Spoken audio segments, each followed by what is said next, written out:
भारतरत्न परमपूज्य बोधिसत्व डॉक्टर बाबासाहेब आंबेडकर, तथागत सिद्धार्थ गौतम बुद्ध, छत्रपती शिवाजी महाराज, महात्मा ज्योतिराव फुले, माता रमाई, माता भीमाई यांना या ठिकाणी विनम्र अभिवादन।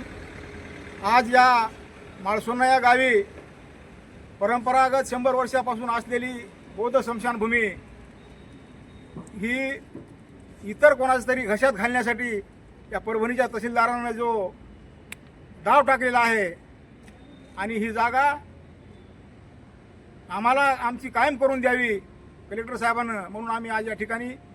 माननीय जिल्हाधिकारी साहेबांना निवेदन दिलं आहे की आमच्या माळसोना तालुका जिल्हा परभणी येथे बौद्ध समाजाची स्मशानभूमी आहे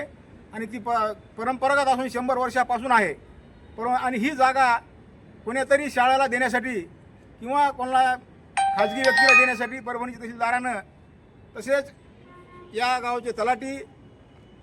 ग्रामसेवक यांनी जो काय डाव टाकला त्या सर्व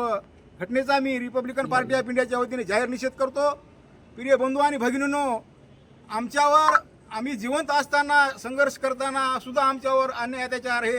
जातीवादी समाजकंटक करीत आहेत, परंतु मेल्यासुद्धा आम्हाला जागा मिळू नये आणि मेल्यासुद्धा आम्हाला उघड्यावरच राहण्याची परिस्थिती निर्माण व्हावी म्हणून अशी या ठिकाणी कटकारस्थान RSSच्या मनोवादी पिळावळं त्या गावातले करीत आहेत। या घटनेचा आम्ही रिपब्लिकन पक्ष निषेध करीत असून ही जागा बौद्ध समाजाला द्यावी अशी आमची विनंती आहे। आणि जर ही जागा आम्हाला जर नाही मिळाली तर आम्ही लोकशाहीच्या मार्गाने तीव्र आंदोलन करू आणि ही जे आमचे कोणी बौद्ध समाजाचं माणूस जर मेलं तर ती स्मशानभूमीची जागा आम्हाला जागा नसल्यामुळं आम्ही जिल्हाधिकारीच्या दारात, तहसीलदारच्या दारात आणून आमच्या स्मशानभूमीची आम्ही अंत्ययात्रा करू असं या ठिकाणी आम्ही आवाहन करतो। याद राखा, यापुढे जर असं आमच्यावर जर अन्याय कराल तर आम्ही हे सहन करणार नाहीत।